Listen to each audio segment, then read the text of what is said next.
Reciban un caluroso saludo, amigos, hermanos y ministros, en el nombre de nuestro Señor Jesucristo.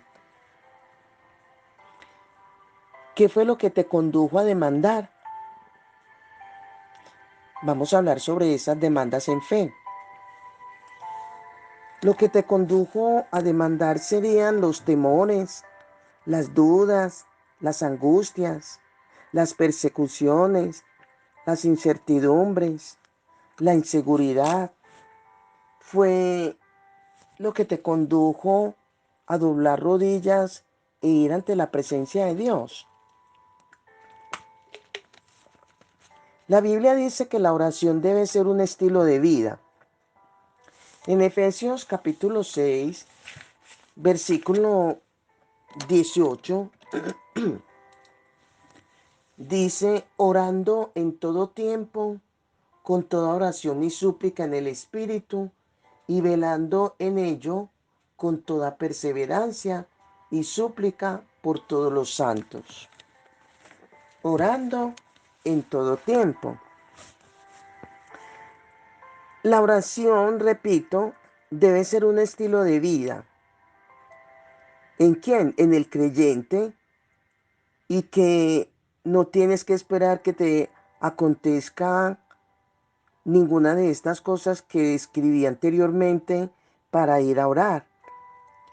Cuando te familiarices mucho en oración con el Dios que tienes, no habrá lugar para tales circunstancias. La Biblia dice, el que habita bajo la sombra del Altísimo no temerá mal alguno. El Salmo 91 registra esta promesa. La mayoría de los creyentes no habitan, sino que visitan. Se van a la oración porque hay motivos equivocados que los conducen a orar. Los temores. Porque una mala noticia te tiene que llevar ante el trono de Dios, te lleva a doblar rodillas. Cuando la Biblia dice que el justo no tiene temor de malas noticias, es porque su corazón vive confiado en el Señor. Haya o no haya malas noticias, el que tiene la oración como un estilo de vida va siempre todos los días ante el trono de la gracia de Dios. La fe es un principio inalterable para recibir de Dios las demandas. La Biblia está llena de referencias que lo confirman. Por decir, en Santiago, el capítulo 1, el versículo 6, dice, pero pida con fe, no dudando nada, porque el que duda es semejante a la onda del mar, que es arrastrada por el viento y echada de una parte a otra. Y ahí en Santiago, el pasaje que acabo de leer, dice que no piense que tal haga, que recibirá cosa alguna del Señor. El término, el término que tal haga se refiere al que pide dudando, no en fe. El principio está establecido. Dios no promete darnos lo que simplemente pidamos, sino lo que demandemos en fe. En Marcos capítulo 11, también quiero que leamos lo que nos dice Marcos capítulo 11, el versículo 24. Dice, por tanto os digo que todo lo que pidiereis orando, creed que lo recibiréis y os vendrá. El término recibir está en presente perfecto. En algunas versiones está en algunas versiones, en otras versiones está en pasado.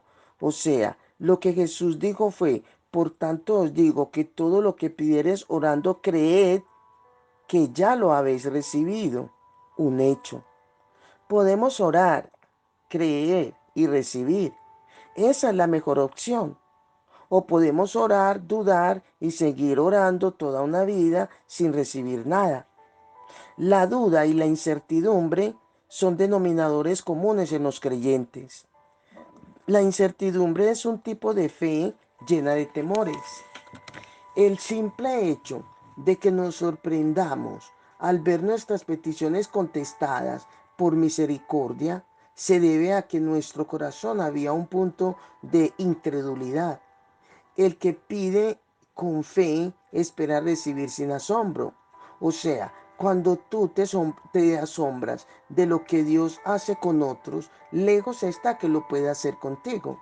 Porque el que tiene que asombrarse de lo que Dios hace es el mundo que le cuesta creer. Si la iglesia cree que Dios lo puede hacer, no tiene por qué asombrarse, sino maravillarse, que es diferente. Para el incrédulo no será normal lo que Dios hace, siempre será sobrenatural, pero para la iglesia debe ser natural, lo normal. Pero lo normal de quién? De Dios. Porque es que lo normal de Dios tiene que ser normal para la iglesia, para el creyente. Para Dios no hay cosas sobrenaturales, para Él es natural lo que Él hace. Es antibíblico cuando se dice que hay que caminar en lo sobrenatural de Dios. Simplemente camina en lo normal de Dios. Otro de los factores que debemos tomar en cuenta es que a Dios no le mueve las lágrimas de resignación o de impotencia, solo le mueve la fe. No negamos que en un momento determinado Dios tenga compasión de ti o de mí y se mueva a misericordia, pero el principio de Dios es fe. En, en Marcos, el capítulo 9, el versículo del 14 al 24, dice, quiero que lea conmigo, en Marcos capítulo 9, versículo del 14 al 24, cuando Jesús sana a un muchacho endemoniado. Dice, cuando llegó a donde estaban los discípulos, o sea Jesús, vio una gran multitud alrededor de ellos y escribas que disputaban con ellos. Y enseguida toda la gente viéndolo se asombró y corriendo a él le saludaron. Él les preguntó, ¿qué disputáis con ellos? Y respondiendo uno de la multitud dijo, Maestro, traje a ti mi hijo que tiene un espíritu mudo, el cual donde quiera que le toma, le sacude y echa espumarajos y gruje los dientes y se va secando. Y dije a tus discípulos que lo echaran fuera y no pudieron. Y respondiendo él les dijo, oh generación incrédula, ¿hasta cuándo he de estar con vosotros? ¿Hasta cuándo os he de soportar? Traédmelo. Y se lo trajeron. Y cuando el espíritu vio a Jesús, sacudió con violencia al muchacho, quien cayendo en tierra se revolcaba echando espumarajos. Jesús preguntó al padre, ¿cuánto tiempo hace que le sucede esto? Él dijo, desde niño. Y muchas veces le echa en el fuego y en el agua para matarle. Pero si puedes hacer algo, ten misericordia de nosotros y ayúdanos. Jesús les dijo, si puedes creer, al que cree todo le es posible. E inmediatamente el padre del muchacho clamó y dijo, creo, ayuda a mi incredulidad. Aquí vemos la contradicción de un padre que dice que cree, pero al mismo tiempo pide ayuda por su incredulidad. Aquí se narra un acontecimiento que corrobora lo antes dicho. Un padre trajo a su hijo ante Jesús con mucho lamento y quizás llorando para que el maestro se compadeciera de él. La respuesta de Jesús ante dicha acción fue, si puedes creer, al que cree, todo le es posible. Es de suma importancia que obtengamos un conocimiento preciso y conciso del tema de la fe.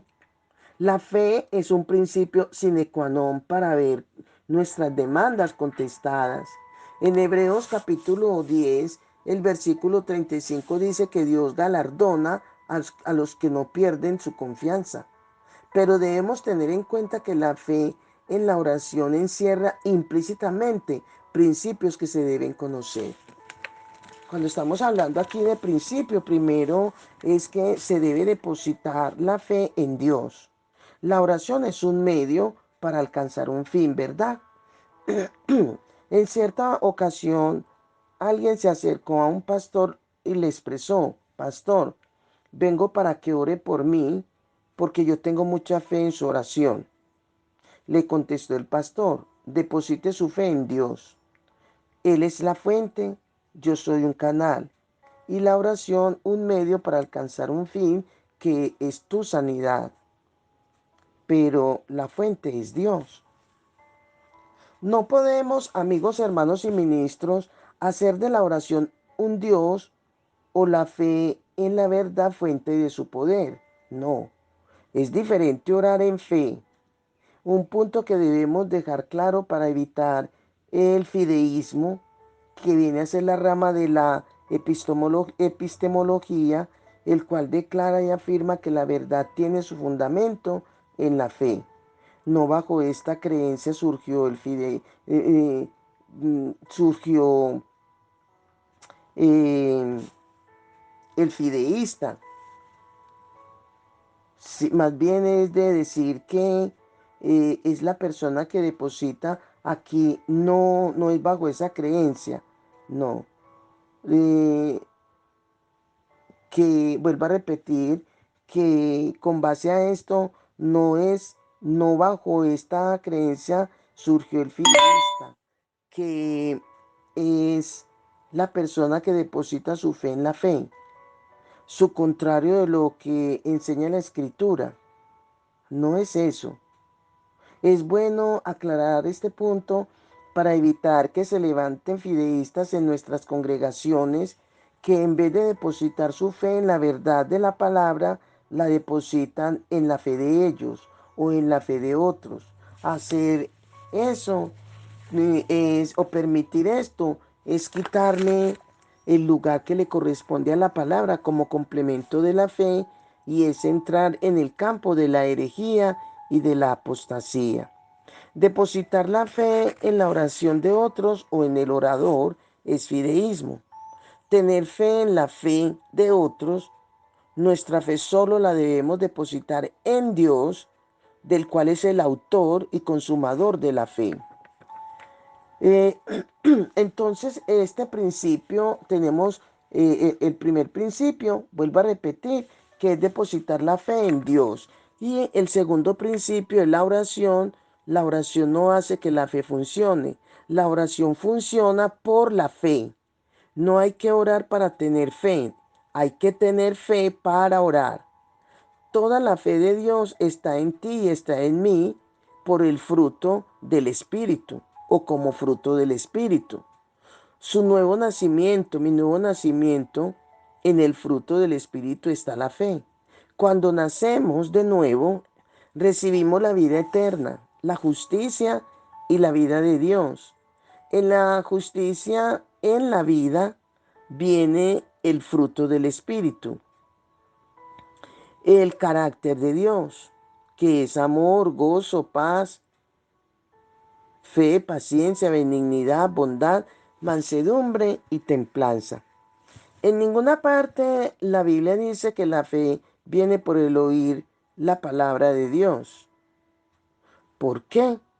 Entonces es la pregunta: ¿por qué entonces toman cosas de la palabra y dicen lo que la Biblia no quiso decir? Eso es descontextualizar totalmente el pasaje. Cuando el que escribe en Romanos, y quiero que lo leamos ahí en Romanos, el capítulo, Romanos el capítulo 10, los versículos del 14 al 17 dice: ¿cómo pues invocarán a aquel en el cual no han creído? ¿Y cómo creerán en aquel de quien no han oído? ¿Y cómo oirán sin haber quien les predique? ¿Y cómo predicarán si no fueren enviados? Como está escrito: cuán hermosos son los pies de los que anuncian la paz, de los que anuncian las buenas nuevas. Mas No todos obedecieron al Evangelio, pues Isaías dice, Señor, ¿quién ha creído a nuestro anuncio? Así que la fe es por el oír y el oír por la palabra de Dios. Aquí se está hablando de la fe que le produce al mundo la predicación del Evangelio. Esto es lo que viene hablando Pablo. ¿Cómo creerán si no hay quien le predique? Quiere decir que la única forma que el mundo puede tener fe para recibir el plan de salvación a través de Jesucristo es que escuchen las buenas nuevas que les hablen de Jesús. O esas buenas nuevas les hablan de Jesús. La fe no la produce la palabra. La iglesia ya tiene fe. La iglesia necesita palabra para caminar en fe, porque la palabra es el complemento de la fe, y la fe y la palabra es el complemento del espíritu. Esto es recíproco. La fe es el complemento de la palabra y la palabra es el complemento de la fe. Pero la fe es el complemento del espíritu. Quiere decir que mientras más conozcas tus promesas, tus bendiciones y tus legados, más tienes que caminar en fe. La falta de conocimiento es elemento de cooperación que Satanás está usando como arma para desarmar la iglesia. Cristo desarma al diablo y la iglesia le entrega armas, que es la falta de conocimiento.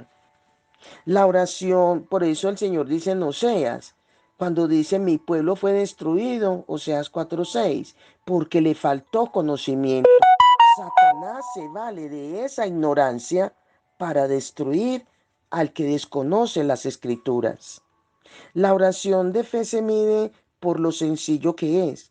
Usted va a descansar en la fe que tiene, en la palabra que está expresando en su oración. Aún la oración más sencilla, cuando se hace con fe, abre las puertas para los milagros más grandes. Recuerda que la oración más corta que un hombre hizo y la más sencilla levantó un muerto, y este fue el caso de Jesús y Lázaro. Algo tiene que estar pasando en nosotros como creyentes, que las cosas no se están dando como dice la Biblia. Los que están fallando no es la Biblia, no son las escrituras, somos nosotros. Así que no ores con afán ni ansiedad. No te olvides que la fuerza y la sustancia de la oración no están en el tiempo, la algarabía, la verborrea ni el protocolo. Su eficacia consiste en la fe, la sencillez y el contenido de ella. En la oración en fe no deben expresarse tales palabras como si es tu voluntad. ¿Por qué? Sencillamente porque si es una promesa, ya fue su voluntad. Si es una bendición, ya fue también su voluntad. La oración de fe está fundamentada en hechos cumplidos en Dios, que expresa la voluntad de Dios para nuestra vida, esa palabra en oración. De modo que orar en fe es creer que ya hemos recibido lo que hemos demandado. Es parte de la bendición, es nuestra herencia. En caso que sea una promesa, está en la fidelidad de Dios cumplir su promesa. Por lo tanto, es de más decir si Dios quiere o Dios mediante, que es diferente. El caso registrado en Santiago, el capítulo 4, el versículo, del 15, del 13 al 15, cuando dice, vamos ahora, los que decís, hoy y mañana iremos a tal ciudad y estaremos allá un año y traficaremos y ganaremos, cuando no sabes lo que será mañana, porque ¿qué es vuestra vida? Ciertamente es neblina que se aparece por un poco de tiempo y luego se desvanece.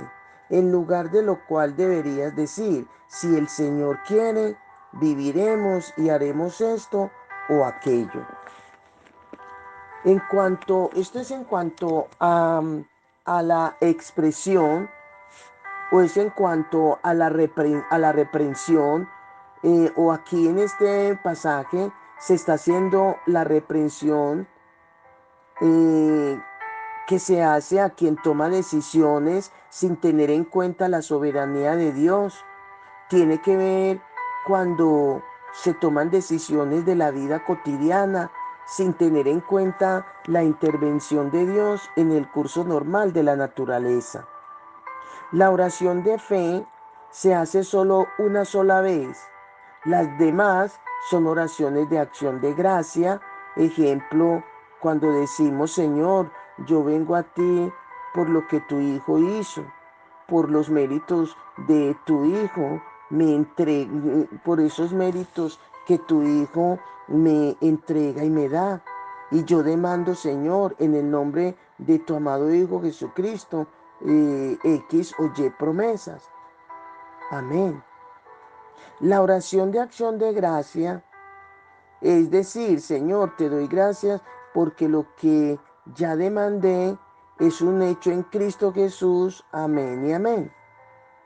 En otro momento, la misma oración de gracia por esa misma demanda podría ser, Señor, te doy gracias porque me mantengo creyendo que lo que demandé es un hecho, por tanto, reciba la honra y la gloria. Amén y amén.